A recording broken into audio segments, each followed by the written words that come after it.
Le Seigneur des Anneaux, la bataille pour la Terre du Milieu 2. Je suis très content de vous en parler parce que je vous ai parlé du 1 hier. Ce jeu, c'est un peu comme retrouver un vieux grimoire poussiéreux qui sent l'épopée et la sueur des orques. Sorti en 2006 déjà, ce STR signé EA Games est la suite d'un premier opus déjà culte. Mais cette fois-ci, ils ont lâché les chevaux de Rohan. Plus de factions, plus de liberté, plus de chaos sur la carte. Replongez avec moi dans cet univers avec l'enthousiasme d'un hobbit qui découvre un buffet à volonté. Là où le premier nous faisait revivre les batailles emblématiques des films, le 2 nous embarque dans les affrontements inédits du Nord. On joue les elfes de la Lorient, les nains des montagnes solitaires, je suis pas sûr que ce soit ça le nom des elfes, et même la horde démoniaque de Sauron. Les campagnes opposent les peuples libres aux forces des ténèbres, des maps plus ouvertes, un level design qui te donne l'impression de diriger une véritable armée de figurines Warhammer vivantes. Et parlons de la création de forteresses. Tu peux construire des murailles, poser des tours, et préparer des défenses comme un vrai architecte de Minas Tirith. Ça ajoute une couche stratégique qui te fait sentir comme chez Denethor, mais en moins dépressif et sans te jeter en haut d'une falaise en feu.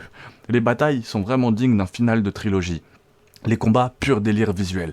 Voir des trolls défoncer des murailles, des dragons cramer des légions d'archers, et Aragorn balancer son armée des morts, c'est plus jouissif qu'une pizza d'un samedi soir. Les pouvoirs des héros sont réellement impressionnants.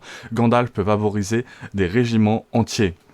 Legolas découpe des unités comme s'il était dans un clip d'escrime, et même Gollum se cache sur la carte pour ramener l'anneau. Oui, tu peux invoquer Sauron ou Galadriel comme des boss ultimes. Mais le vrai sel du jeu, c'est le mode escarmouche et la guerre de l'anneau. Une sorte de risque géant où chaque conquête de territoire déclenche une bataille en temps réel. Tu te sens comme un vrai stratège, prêt à conquérir la carte, une région à la fois, un peu comme dans les Dynasty Warrior Empire à l'époque.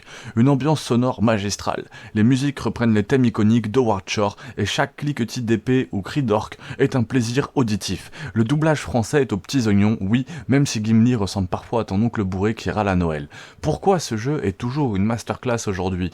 Pour ça que vous avez sûrement cliqué sur cette vidéo. Même si ce jeu accuse son âge, un peu graphiquement, et encore, la direction artistique reste incroyable. Et avec quelques modes, tu peux améliorer certaines textures ou ajouter encore plus de factions.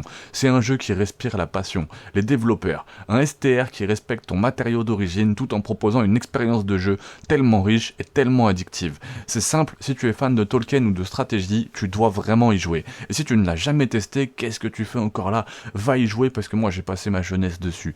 Va rassembler ton armée, la Terre du Milieu n'attend que toi.